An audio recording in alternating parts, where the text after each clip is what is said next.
Hoy nos acompañan Arturo Torres, periodista especializado en seguridad. Dirige el portal Código Vidrio. Catalina Barreiro, catedrática del Instituto de Altos Estudios Nacionales IAEN, politóloga, jurista y máster en Relaciones Internacionales. Y completa este panel Esteban Santos, abogado, internacionalista y negociador, catedrático de la Universidad de las Américas, es columnista de la revista Vistazo. Gracias por estar en Políticamente Correcto, su espacio de periodismo, análisis y conclusiones. Esta mañana vamos a hablar de política exterior y de cuáles son los principales indicadores que muestra una América Latina, como siempre polarizada. En ese contexto hay que analizar las acciones tomadas por el presidente Daniel Noboa en términos geopolíticos, a fin de entender su principal urgencia, el combate a la inseguridad y al narcoterrorismo. Y por supuesto saber cuántos aliados tiene. En síntesis, hay que establecer qué representa Ecuador ahora mismo en América Latina. Claudia. Desde inicios de 2018, cuando Ecuador se alejó de la órbita del socialismo del siglo XXI, los presidentes Moreno, Lasso y Noboa han hecho esfuerzos por recuperar la relación con Estados Unidos. 6 años después, cabe evaluar todo este trabajo. Veamos. Apenas ganó la presidencia, Daniel Noboa insistió en que Estados Unidos fuera el principal aliado de su corto gobierno. Y que los Estados Unidos nos va a ayudar bastante, así mismo como el gobierno de Israel y otras naciones, a combatir el crimen organizado, el narcoterrorismo, que tanto atenta contra nuestra paz. El embajador Michael Fitzpatrick saludó esta relación política que hasta ahora ha logrado 4 grandes acuerdos. El más importante, permitir la presencia de las fuerzas militares estadounidenses en territorio ecuatoriano y los documentos que consolidan el trabajo conjunto en operaciones marítimas, así como aéreas y terrestres dentro de la guerra contra el crimen organizado. Hay un plan que fortalecerá la capacidad militar de Ecuador por los próximos 7 años con intercambio de información sobre grupos armados y narcotráfico. Estas resoluciones demuestran que Washington quiere de su lado a Ecuador, incluso después del traspié de Noboa cuando se retractó de su decisión de entregarles material bélico ruso calificado de chatarra. Quito no soportó la represalia de Vladimir Putin, quien cerró la importación de flores y banano a mediados de febrero. La Casa Blanca, con Fitzpatrick a la cabeza, ha seguido de cerca las consecuencias que los casos Metástasis y Purga, expuestos por la fiscal Diana Salazar, han generado en la política ecuatoriana. Y vamos a continuar apoyando al Ecuador y a todo el pueblo ecuatoriano que están luchando para defender su democracia. Y esta semana se entregó un avión C-130 con varios años de uso para soporte militar. Noboa ha fijado como prioridad la lucha contra la inseguridad y sobre esa línea, la canciller Sommerfield trabaja para que Estados Unidos dé un estatus de protección temporal a los migrantes ecuatorianos que por centenares llegan cada semana con visa de turista o como migrantes irregulares. Esta coyuntura se matiza también con la salida de Yvonne Bacchi de la embajada en Washington, oficina que ocupó por varios años con 5 gobiernos distintos, pese a que su gran amigo Donald Trump puede volver a la presidencia, o a menos que un debilitado Joe Biden, gran soporte para Guillermo Lasso y el actual mandatario, gane la reelección. Carlos, ¿hace bien el presidente Noboa en ver a Estados Unidos como su principal aliado geopolítico? Inicias el debate. Bien, muchas gracias Claudia por ese primer reporte y empezamos este análisis con Arturo Torres. Buenos días, Arturo. ¿Qué significa Ecuador este momento para los Estados Unidos? Bueno, creo que Estados Unidos se volvió pues un aliado estratégico en esta primera emergencia que tiene el gobierno de enfrentar al crimen organizado y a los grupos que son parte de estas dinámicas. Pero me parece que está quedándose corta esa estrategia porque evidentemente cuando hablamos de un crimen transnacional, que es lo que estamos enfrentando, o sea, con operadores locales, con franquicias locales, porque las redes del crimen organizado que ahora están disputando a los estados, ojo, esta es la tercera ola de crimen transnacional que vivimos en los últimos 40 o 50 años. Es la tercera ola. Sí, es la tercera ola. La primera ola tenemos la que empezó pues con el cartel de Medellín, ¿no es cierto?, Pablo Escobar, luego vino el cartel de Cali en la segunda ola, y luego viene esta tercera ola que estamos viviendo más o menos, yo diría, las últimas 2 décadas, pero aceleradamente los últimos 5 años. La pandemia cambió y aceleró esta dinámica.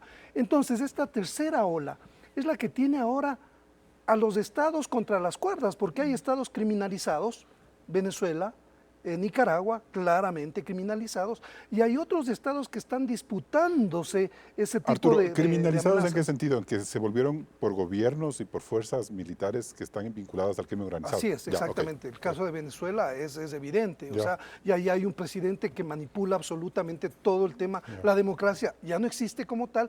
Entonces, estas organizaciones transnacionales, y por eso creo que debemos enfocarnos en ese problema como un problema que es regional, ¿no? Lo de Ecuador es un laboratorio de esta dinámica. Claro, y en ese sentido, tú decías que Ecuador, digamos que Estados Unidos no está aplicando una estrategia completa, ¿o es Ecuador el que no tiene la estrategia completa? Creo que Ecuador no tiene la sartén por el mango, está dependiendo demasiado de lógicas externas. No olvidemos que lo que está detrás es la guerra contra las drogas que ha fracasado desde hace 50 años. Entonces, no tenemos nuevos paradigmas para enfrentar este problema que se volvió transnacional. Y Estados Unidos tampoco. Estados Unidos está apelando lastimosamente a las mismas herramientas, es decir, más equipos militares, más inteligencia, y eso es lo que cree la sociedad, que le da una sensación de seguridad.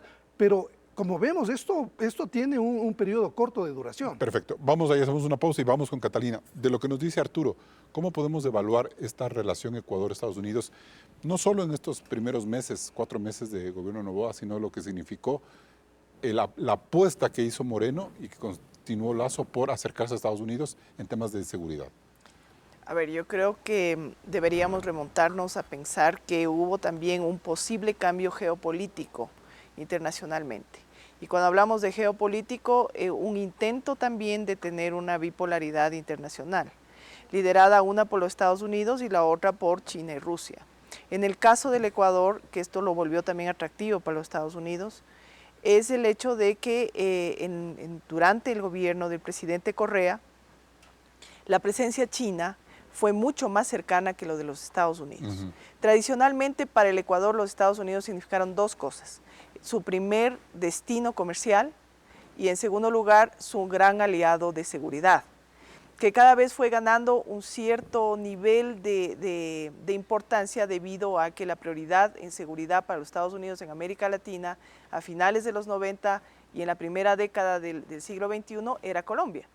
Y el escenario del narcotráfico era los departamentos del sur de Colombia y nuestra frontera norte.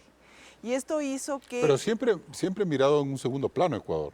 Por supuesto. Por los niveles de cooperación, dicen. O sea, exactamente. 100-1 era la cooperación Sí. en Colombia con Ecuador. Y por eso es que la solución que tuvieron fue un acuerdo con la base de Manta, que era un monitoreo hacia la frontera. Pero nosotros éramos un agente externo al sistema.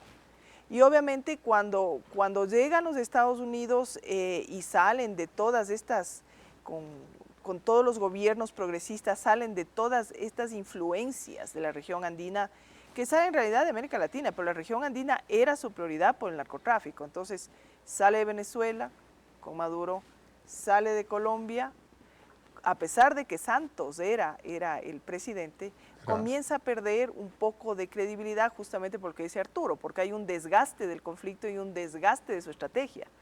Y para el Ecuador, pues el tema de también pensado en política internacional, de tener un nuevo balance, hace que se acerquen a otro actor que era la China en concreto.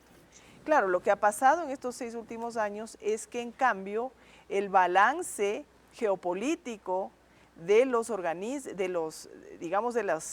grupos criminales ha hecho que el Ecuador se convierta en una sede prioritaria para ellos. ¿Para quiénes? Para lo que son los organismos, organizaciones criminales. Ya, ok, perfecto. Cuando hablamos de las organizaciones criminales estamos hablando, y ahora es muy común hablar de esto, hay una geopolítica prácticamente paralela de los estados. La geopolítica tradicional solo reconoce a la presencia de estados, pero ahora estamos viendo que el poder que mantienen todas las organizaciones criminales compiten con estos estados y tienen su propia geopolítica. ¿Y eso hace que se vuelva Ecuador importante para Estados Unidos? Por supuesto. ¿Por qué?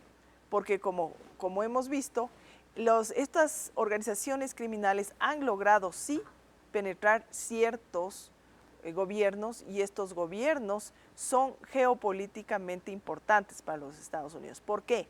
Por su ubicación. Tenemos en primer lugar Nicaragua, está ahí, está prácticamente casi en el Golfo. Segundo, tiene usted Venezuela, esto quiere decir todo el Caribe. Y prácticamente nosotros tenemos los puertos del Pacífico, Claro. que es mar abierto y China. Perfecto. Y en ese sentido, Esteban, ¿Ecuador es un aliado para Estados Unidos o es simplemente un territorio chiquito al que hay que controlar a como de lugar? Yo creo que el Ecuador, lo que ha pasado en esta última década, porque pasamos de expulsar a la embajadora de los Estados Unidos, de declarar persona no grata a los representantes de los multilaterales, a tener una relación nuevamente mucho más fluida. Pasamos de, y en lo que mi criterio es una muy mala concepción de una ideología de soberanía, una ideología soberana que, repito, está mal entendida en mi criterio, y de decir no necesitamos ayuda internacional, salga a cualquier base y no queremos esta injerencia, se lo dijo, a reconocer que el Ecuador solo no lo puede hacer y que el Ecuador, para poder justamente tener la sartén por el mango, necesita de la ayuda y de la cooperación de toda la comunidad internacional que así lo pueda hacer. Entonces, ¿qué estamos teniendo ahora? Por primera vez en nuestra historia pasamos a tener un conflicto armado no internacional, y eso no ha sido un tema menor, ha sido un tema que le ha ayudado al Ecuador como un casi que partido de la selección de fútbol, que todo el mundo se unió en pos de en este caso, el presidente, y el señor ha tenido unos índices de aprobación no antes vistos ni siquiera aquí en la región. Bueno, vamos a ver cuánto tiempo le dura esto a Noboa, porque ya se le viene una consulta popular en la que él quiere nuevamente refrendar esta popularidad. Las cosas, además, está tratando de ver esto, no puede regresarse a ver con su vicepresidenta. Hay muchos temas dentro de la agenda, pero puntualmente con los Estados Unidos yo creo que hay un antes y un después. Como bien se lo señalaba, esta ayuda que se empieza a dar en el ámbito internacional en ayuda militar estratégica, pero no dejamos de tener también lo que tal vez llamémosle solo el lamentable blooper que fue todo este impasse con Rusia y lo mal manejado. Pero ahí Ecuador está entendiendo que hay una, o sea, ¿se está asumiendo como aliado de los Estados Unidos o simplemente como una persona que necesita asistencia de Estados Unidos? No sé si Ecuador, Estados Unidos es lo mismo que Colombia, Estados Unidos en los años 2000. Mira, ¿cómo entender eso? Que yo creo que es una muy buena pregunta y yo creo que el pragmatismo en las relaciones internacionales es una figura que se tiene que entender. El pragmatismo en las relaciones internacionales para mí funcionó muy bien en el momento de la pandemia y ahora ya parece hasta un chiste mal contado, pero en su momento no teníamos vacunas y en su momento era un tema, una razón de Estado. Claro. Y el hecho de juntarnos con los chinos, llegaron Sinovac, nos juntamos con los norteamericanos, llegaron las Pfizer, en fin, incluso se hablaba hasta de la Sputnik con Rusia. Y pudimos pues demostrar que el Ecuador, pese a ser un país pequeño, podía justamente tener esta relación dentro del concierto internacional. Hoy en día, y hizo una buena comparación con nuestro vecino del norte, Colombia pasó de ser socio estratégico con los Estados Unidos a lo que salía Duque, se tomaron las fotos, se dieron el abrazo, llegó Petro, y un poco lo que hablábamos con Catalina tras bastidores, la importancia del personalismo en cualquier institución. Y ahora la relación que pueden tener ha cambiado mucho y creo que eso es algo que el Ecuador debería aprovechar. Nos vamos a un primer corte comercial. Seguimos aquí en Políticamente Correcto. Hacemos una primera pausa y volvemos enseguida con más del análisis. ¿Qué representa Ecuador en América Latina? No se desconecte de la señal de Coavisa.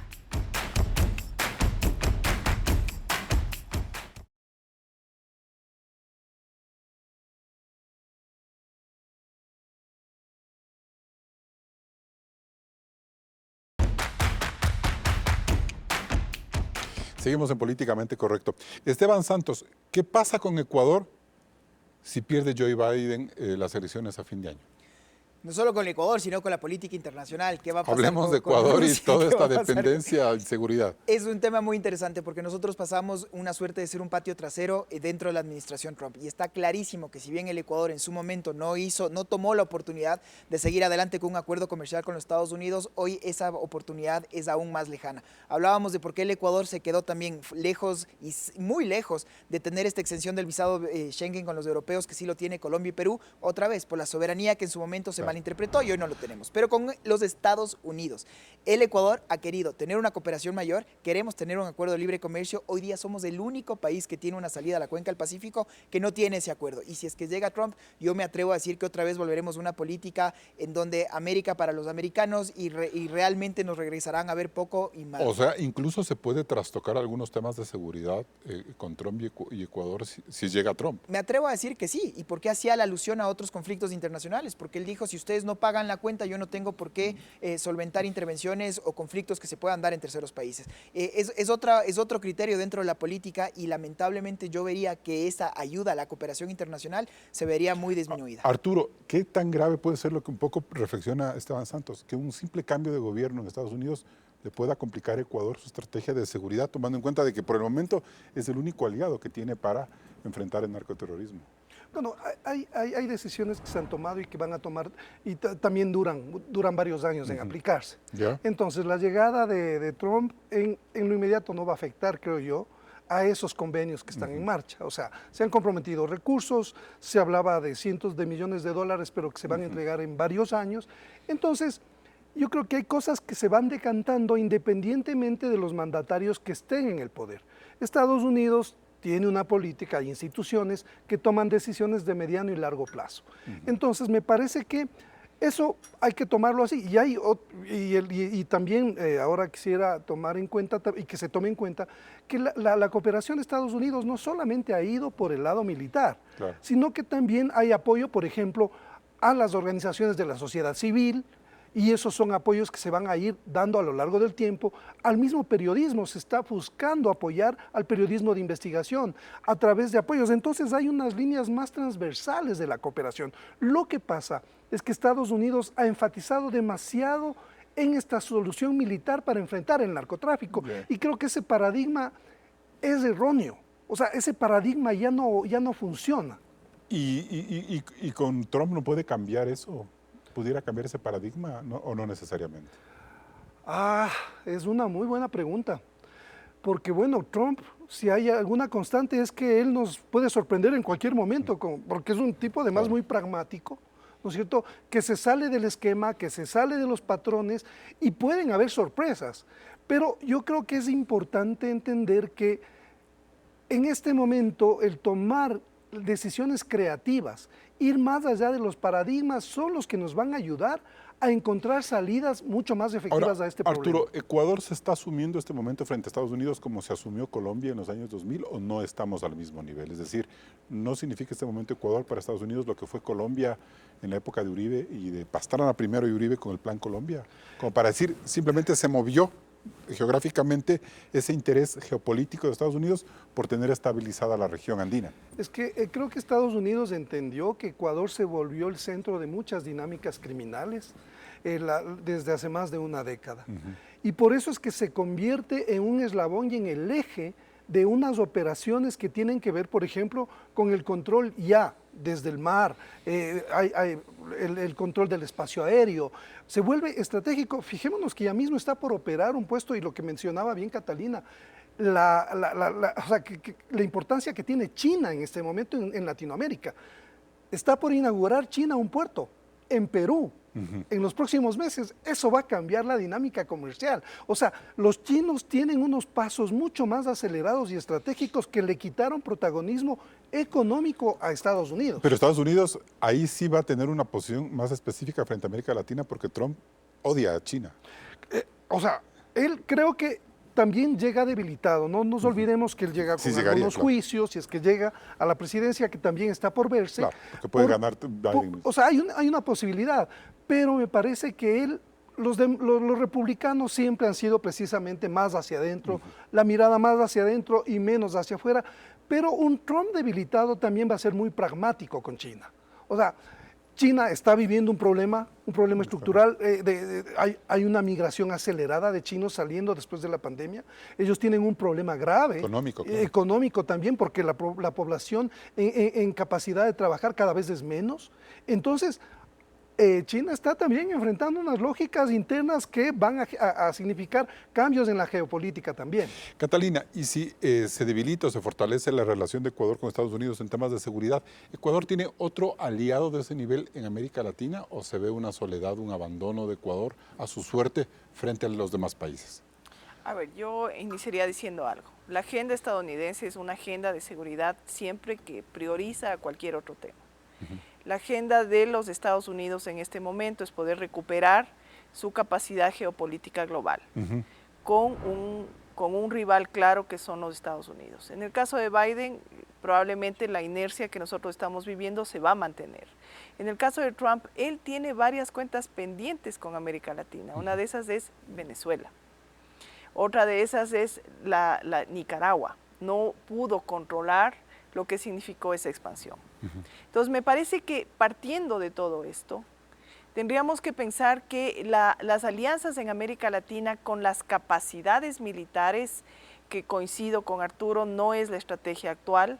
Los grupos criminales tienen otras lógicas de comportamiento que no es una guerra tradicional. No hay. Prácticamente lo único que tiene América Latina es un acervo de información y de memoria histórica, que no se la puede traspasar ahora, porque los escenarios políticos de los 80 con Pablo no eran los mismos que los que vivimos ahora, con los Rodríguez Gacha no son los mismos, ni siquiera con el Chapo. La importancia que ha logrado tener el Ecuador es que prácticamente somos un lugar donde se mercadea casi cada gramo de cocaína que se reparte al mundo. Ese es el nivel. Ese es el nivel. Perdón, solamente exacto. agrego esto porque me parece muy importante lo que menciona Catalina. O sea, todas las dinámicas que pasan por el Ecuador. Aquí tenemos varios carteles, tenemos la mafia albanesa, tenemos 'Ndrangheta, los italianos, que aprovecharon, porque lo que vemos es las toneladas de cocaína, lo que no vemos es mucho más importante. Exacto, y es cómo ahí. permearon los sistemas Así financieros es. en Latinoamérica. Y no son, como decía usted, los grandes 4 capos, sino son bandas chiquititas que Son bandas causan pequeñas, terror. que causa terror y que además, como digo, casi cada gramo de cocaína que se reparte en este momento en el mundo se lo hace en el Ecuador. Ese es el gran problema que nosotros también no logramos visualizar. Pero ¿América Latina está entendiendo lo que pasa en Ecuador? ¿O Chile le importa muy poco, Brasil no dice nada, Lo que pasa, Colombia metido en sus problemas? Lo que pasa es que además el problema del crimen organizado en general, lo que sale, que es lo que Arturo justamente se adelantó a lo que iba a decir, lo que sale es la violencia. Pero probablemente lo más importante que hace el crimen organizado es lograr cooptar el poder. Y esa cooptación de poder hemos visto temas en Perú, hemos visto en México, hemos visto en Colombia. ¿Qué quiere decir cooptar el poder? Por un lado, el sistema financiero. ¿Quién permite que el flujo de capital que se da aquí en el Ecuador por este tipo de actividad, hace que se sostenga una serie de otras actividades que se derivan de una manera casi exponencial y que no se puede limitar? Pero da la sensación como que solo de Estados Unidos dependemos de esa tutela para que nos ayuden a superar el problema, del resto no. El gran problema es que para el resto su prioridad no es el narcotráfico. Una potencia, por decirle algo, la misma China. La China dentro de su normativa no persigue el lavado de activos, Claro. no percibe el narcotráfico. Entonces, la importancia para los Estados Unidos es justamente la penetración a la democracia, que es probablemente el sistema político que ellos han exportado. Y que a China tampoco le importa mucho eso. Exactamente, y ahí es donde podemos ver. Pero entonces, esos Catalina, ¿hace contrapuntos. bien Ecuador en fortalecer una relación con Estados Unidos? En la Yo medida diría, que está. yo diría que probablemente solo los Estados Unidos como potencia, inclusive occidental, Sí. es la única potencia en la cual el tema del crimen organizado, la penetración a la democracia, el tema de violencia ligado a economía ilegal, es parte de su agenda de seguridad. Voy a ponerles un solo ejemplo. Brevemente, sí. España recién está tratando de legitimar el delito de lavado de activos. Hasta hace una década no lo tenía. Ese es el nivel en Occidente. Nos vamos a un siguiente corte comercial. Seguimos aquí en Políticamente Correcto.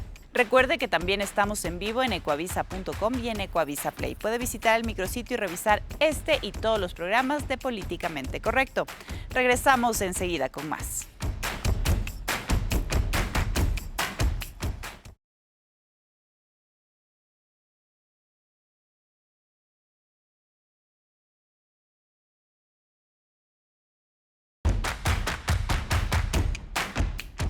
Una reciente encuesta de CB Consultora en Sudamérica pone a 3 presidentes identificados con el centro derecha y la derecha radical en la cabeza de la popularidad.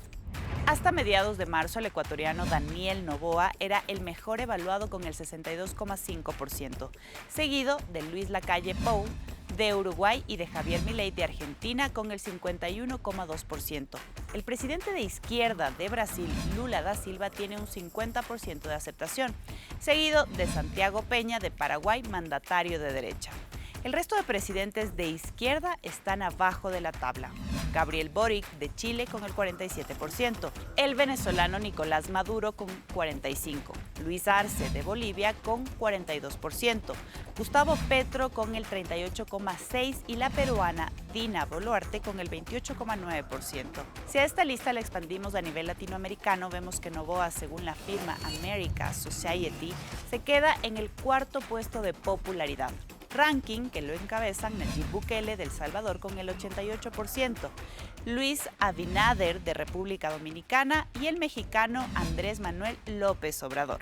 Una lectura podría ser que a la derecha le va mejor en Latinoamérica y que por lo tanto el presidente Noboa tendrá que leer el panorama político de al menos 4 naciones cercanas. El riesgo de que la mano dura de Bukele en El Salvador, que le ha resultado tan popular, no choque con un modelo autoritario que viola derechos humanos y la libertad de prensa, o que su tendencia a la confrontación excesiva y el severo ajuste de la economía en Argentina suponga para Javier Milei el desgaste acelerado de su gobierno.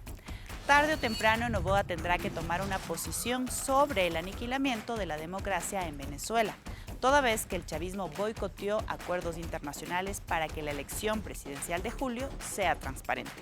Nicolás Maduro inhabilitó a los 2 principales candidatos de oposición. Y el panorama más sensible se siente en Colombia, donde Gustavo Petro en casi 2 años no ha impulsado una agenda de reformas de izquierda, con un gobierno desordenado y salpicado por la penetración de la narcopolítica de la mano de su hijo. En síntesis, Carlos, ¿cómo debe Noboa mirar el panorama regional? Sigues con el debate. Gracias, Claudia. 2 preguntas. La primera muy corta, Catalina Barreiro. ¿Qué significa que Noboa esté ahora liderando la tabla de popularidad en América del Sur y unas en América Latina? ¿Eso es efímero? ¿Eso hay que conservar? ¿Qué explicación le merece a usted eso? Hay que partir que todo lo político es efímero y que todo lo político responde a una coyuntura y una percepción. Creo que el presidente Noboa tiene 3 fortalezas que lo han hecho que tenga esa popularidad. La primera, que sí sigue siendo el símbolo de un recambio generacional. Él es muy joven, su equipo es distinto de lo que se conocía en la política tradicional, que también ha pasado en temas como en Bukele, también en el tema de Boric cuando siguió a Chile. Esto tiene que seguir siendo percibido y además acompañado de lo que significa una gestión adecuada.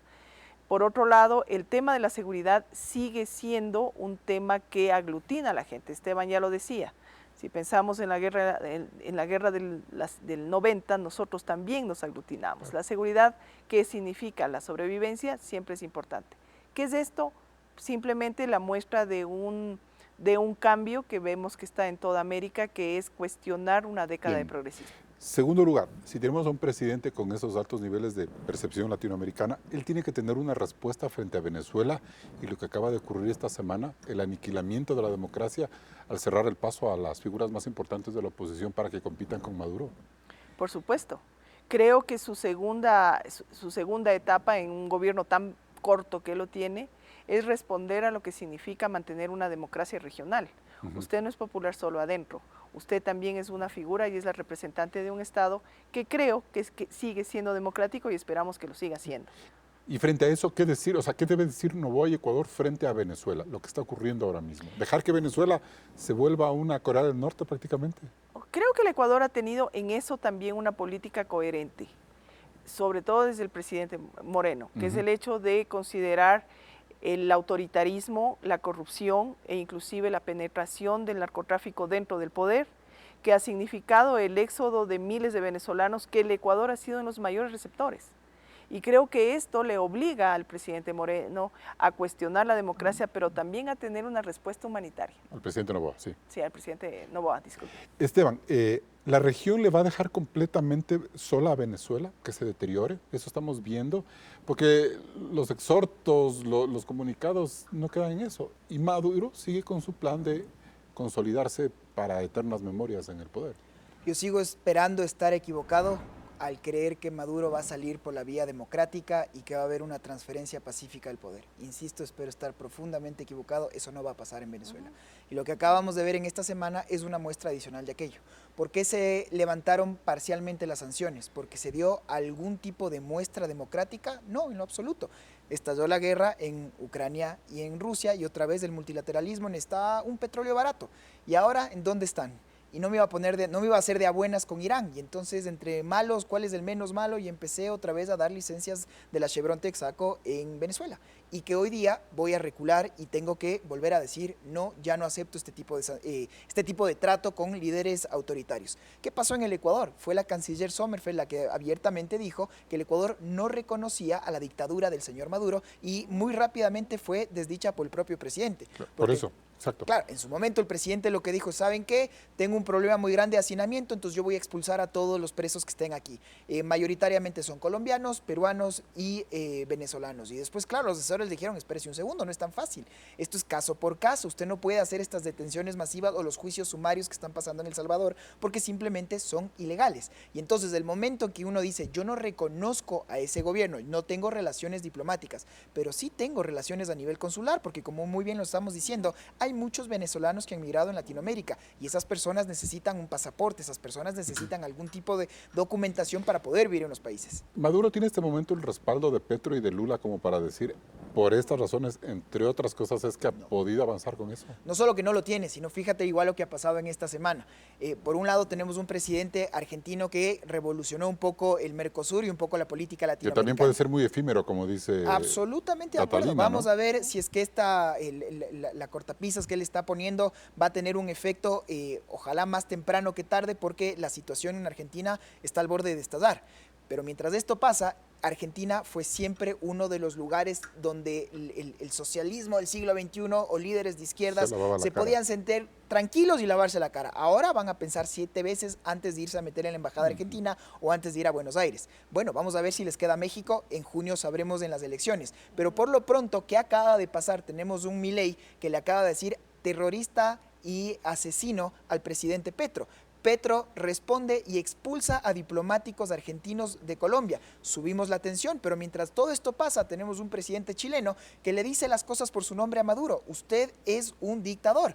Y entonces hay unidad en la región en lo absoluto. Y por último llega un Lula que quería tratar de volver a hacer un remix del 2010 y se da cuenta que una es con guitarra y otra es con charango. Y en este momento de recesión, de ya no unión de países de izquierdas, porque dentro de estos países, si bien pueden haber gobiernos de izquierdas, claramente tienen otra idea, yo creo que Venezuela, con muchísima pena, está cada vez más alejada a su propio arbitrio. Y un último tema muy de 10 segundos, que hay otro elefante blanco ahí. La migración sigue dándose. Si es que llega un Trump, él va a tener que enfrentar esta ola migratoria hacia los Estados Unidos, pero mientras todo esto pasa, en el vecino inmediato de Venezuela se acaban de descubrir los mayores yacimientos petroleros en toda la región. Guyana. Exactamente. Y ahí puede estallar una confrontación. Pero por supuesto, tambores de guerra vuelven a sonar, y qué mejor forma de tratar de unir un pueblo, lo que ya fracasó en la historia con la Argentina y las Malvinas, que ahora Venezuela quiere volverlo a retomar. Arturo, ¿la democratización en Venezuela es necesaria para que Ecuador también se pacifique? Es decir, Ecuador tiene que mirar bien lo que está pasando en Venezuela como una mirada estratégica por su conflicto interno. Creo que evidentemente no puede ocurrir en este caso, creo yo, un efecto dominó, que lo que pase, porque cada país tiene una particularidad. Sí tenemos fenómenos comunes que estamos enfrentando, como esto de la transnacionalización del crimen, que evidentemente más bien están exportando desde Venezuela estas dinámicas del Tren de Aragua, por ejemplo. El Tren de Aragua tiene la anuencia del Estado venezolano. O sea, un Estado criminalizado es el que se ata a este tipo de estrategias que buscan socavar otros estados con un fin político también. Entonces, este factor, Carlos, el factor político, que pasa de ser solamente político y se colude con el crimen organizado, es lo que estamos viendo en este momento, es lo que estamos viviendo en Ecuador. Estamos presenciando en los casos que se siguen en la Fiscalía cómo han trabajado de la mano el sector político, el sector criminal y narcotraficante. Pero en ese sentido, entonces, a Ecuador sí le conviene que haya una democratización en Venezuela, porque así va a poder coordinar mejor este tipo de estrategias transnacionales para combatir los delitos transnacionales. Es decir, ¿cómo me enfrento al Tren de Aragua si tengo un gobierno con el que no confío? Claro, pero yo realmente me parece que hay que ser en este caso pesimistas para ser optimistas informados. Es decir, yo no confío para nada en que Maduro vaya a dejar, como bien mencionaba Esteban, el poder. Es un Estado criminalizado y él sabe lo que le viene una vez que deje el poder. Ya pasó con Rafael Correa. Una vez que dejó el poder es muy difícil que vuelva. Y eso es lo que no quieren que ocurra en Nicaragua ni en Venezuela, porque en mi punto de vista es ese, Claro. que íbamos hacia eso, íbamos hacia un Estado mucho más controlado y ahí el factor clave, uno de los factores que impidió que precisamente se coopte todo el Estado fue esta particular visión de Fuerzas Armadas ecuatorianas, que son más progresistas y que se opusieron a, Claro. a este O sea, totalitarismo en ese y sin sentido. una democratización de las Fuerzas Armadas en Venezuela no habrá ni voto electrónico ni oposición que le haga peso, ¿no es cierto? No, pero también es importante entender el rol de Fuerzas Armadas acá. Ojo, porque eso también, estamos en este momento, todavía el gobierno está viviendo de alguna forma las secuelas positivas del efecto disuasivo que ha tenido Fuerzas Armadas después del 9 de enero. Pero ¿cuánto tiempo va a durar eso? Si es que el Estado y el gobierno no va más allá de este efecto disuasivo, Fuerzas Armadas se van a ir quemando, porque no puedes Va a tener tener... que ir respondiendo por los fracasos Fíjate de la seguridad. lo que acaba de ocurrir esta semana en la cárcel, nuevamente se toman la penitenciaría y Fuerzas Armadas no puede el estar. SNAI no pudo, la policía no pudo y otra vez la No, Fuerza Armada. no puede estar Fuerzas Armadas apagando todos los incendios. Catalina, sí, brevemente, primer Sí, corte. y justamente, solo por complementar, me parece que en América Latina generalmente sigue teniendo un espacio de poder Fuerzas Armadas. En el caso del Ecuador, por su memoria histórica del progresismo que ha enfrentado y de la idea de la sociedad y de mantener un Estado, el tema es que generalmente cuando hay crisis le cargamos a Fuerzas Armadas. El desgaste es complicado. En el caso de Venezuela es al revés. En el caso de Venezuela, el poder y el orden lo tienen las Fuerzas Armadas y por eso Maduro prácticamente va a mantenerse mientras ellas sigan controlando el poder. Nos vamos a un siguiente corte comercial. Si quiere leer las noticias y el análisis político, puede ingresar a ecuavisa.com y suscribirse a los boletines diarios. Hacemos una nueva pausa y regresamos enseguida con más de Políticamente Correcto.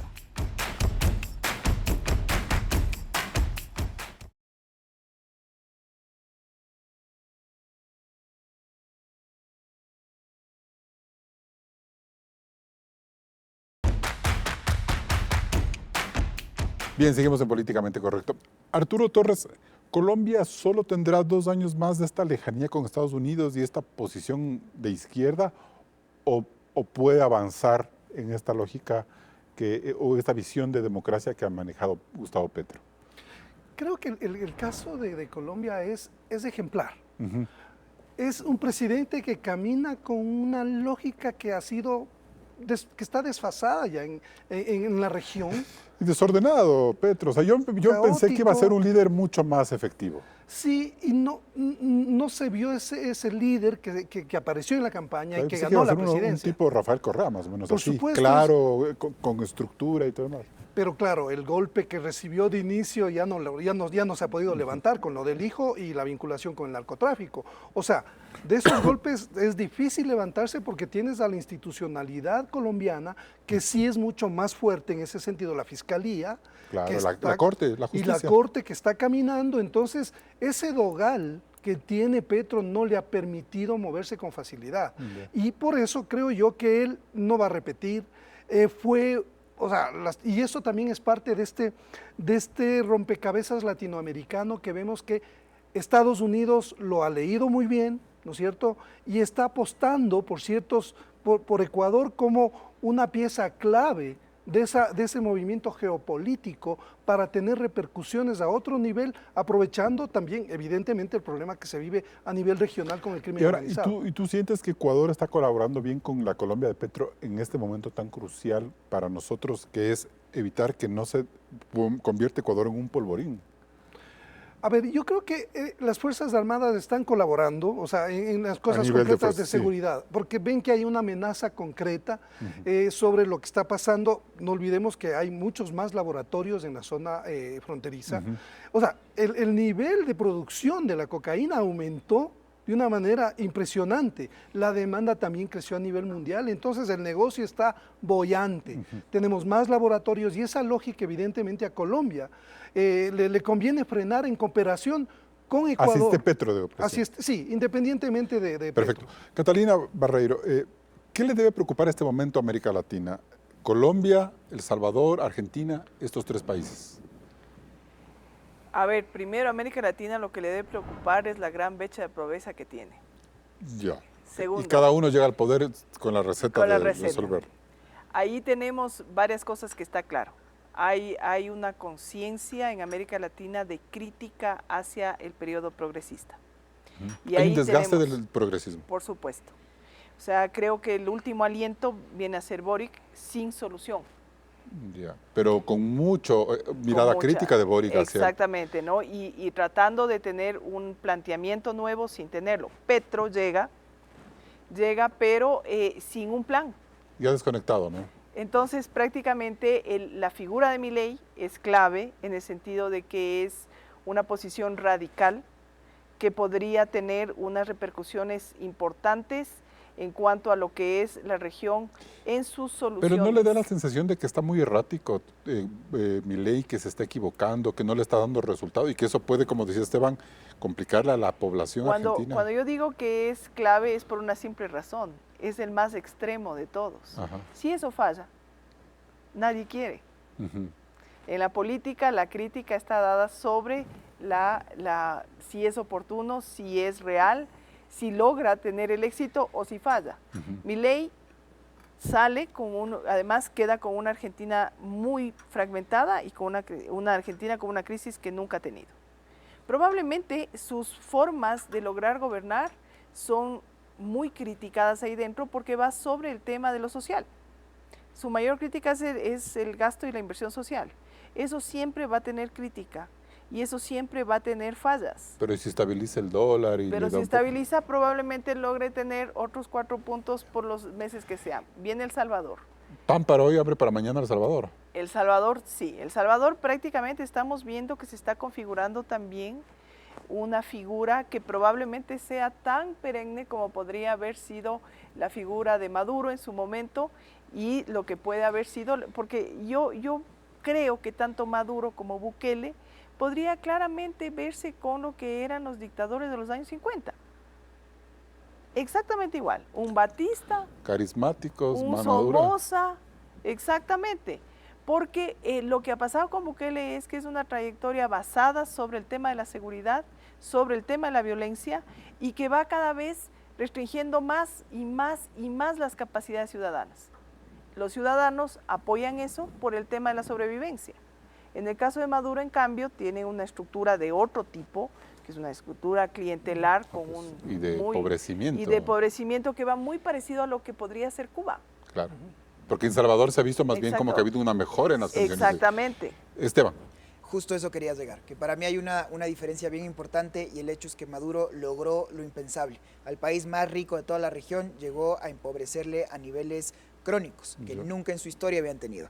En cambio, El Salvador empezó con todo un discurso en el cual yo estoy de acuerdo en toda la violación sistemática que se ha dado a los derechos humanos. Desde parte de Bukele. Claro, Ya. no puedo dejar de reconocer que El Salvador pasó de ser el país más inseguro de toda Latinoamérica al más seguro. Y no solo eso, pasó de ser un presidente efectivo, porque yo he conversado con gente de El Salvador y saben, los otros presidentes eran unos Exactamente. pusilánimes absolutos, o sea, no servían para nada. Este hombre llega y da resultados. Y se hace. Y empezamos a hablar, el Bitcoin, un desastre, otra vez está subiendo el Bitcoin, como bien dice, si pega todo el mundo va a regresar a ver. Y si no, yo no me junto con esto. Pero en tema de seguridad, ¿qué gobernante o qué campaña política de todo el continente no regresa a ver a Bukele?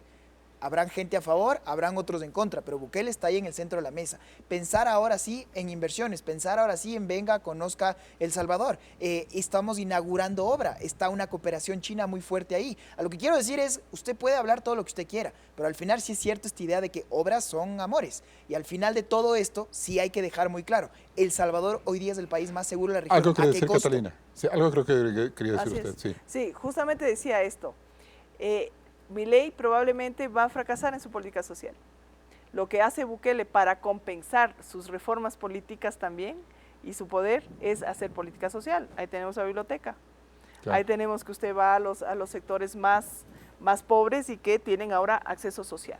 Esteban, Noboa debería revisar lo que está haciendo Milei, lo que hace Bukele, lo que está pasando Petro, como para ir ejemplificando un estilo de gobierno. Son buenos ejemplos. O sea, yo siempre digo, y me gusta esta frase de Ortega y Gasset, ¿no? Yo soy yo en mis circunstancias. Entonces, una cosa es, en un país del tamaño de El Salvador, es una gran obra, Una biblioteca. mega biblioteca, claro, Claro. pero en un país del tamaño de un continente, la Argentina, poco, nada y a deshoras.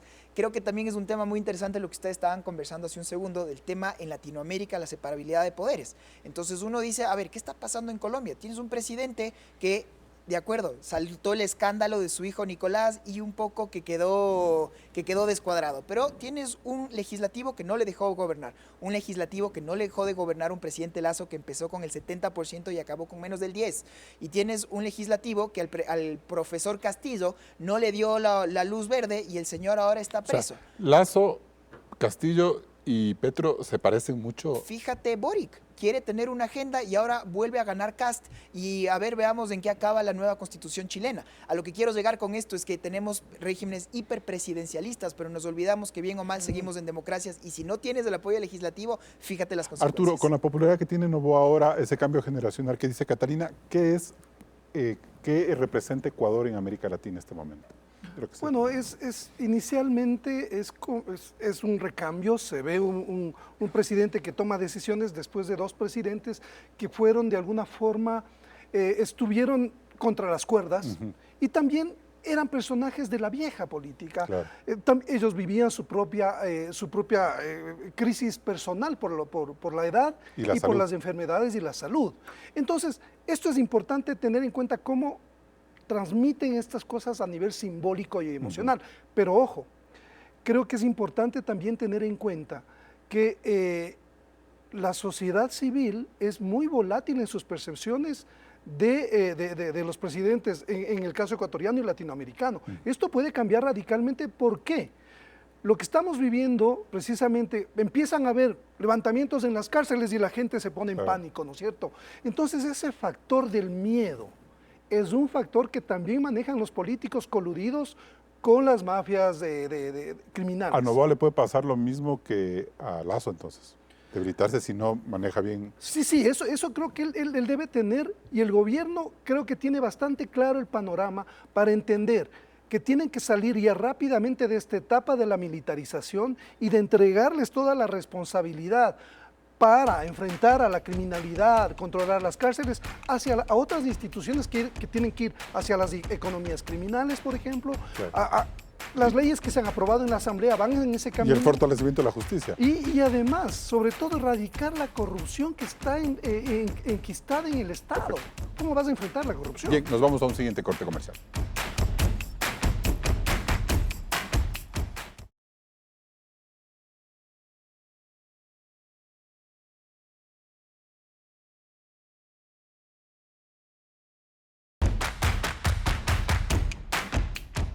Entramos en la etapa de conclusiones. Esteban Santos, ¿qué representa políticamente Daniel Noboa y también Ecuador en América Latina? Daniel Noboa tiene la oportunidad de generar un consenso nacional, tiene el reto histórico de presentarse al exterior como un país serio y que puede inmiscuirse en el concierto internacional. Para eso tiene que estar rodeado de los mejores. El servicio exterior es su mano derecha ante esto y tienen que llegar personas que estén enteradas del tema y que puedan justamente estar, repito, a la altura de la historia. Para eso, si es el Ecuador logra consensuar acuerdos, logra posesionarse como un país estable y que puede empezar a traer inversiones, de seguro serán las mejores noticias de cara a las próximas elecciones. Catalina Barreiro. Creo que Daniel Noboa tiene la gran oportunidad de mostrar un Ecuador que ha podido vencer al crimen organizado, de poder permanecer con instituciones democráticas libres de corrupción y además tener una voz a la región frente a lo que significa el fascismo y el liderazgo de Maduro en Venezuela, que ha significado realmente un debacle humanitario. Creo que además él tiene que tener la posibilidad de, en la región andina, mostrar que hay una nueva historia que se puede realizar, con unos ciudadanos y con unas Fuerzas Armadas, también dentro de lo que significan los balances democráticos. Arturo Torres, ¿qué es lo políticamente correcto?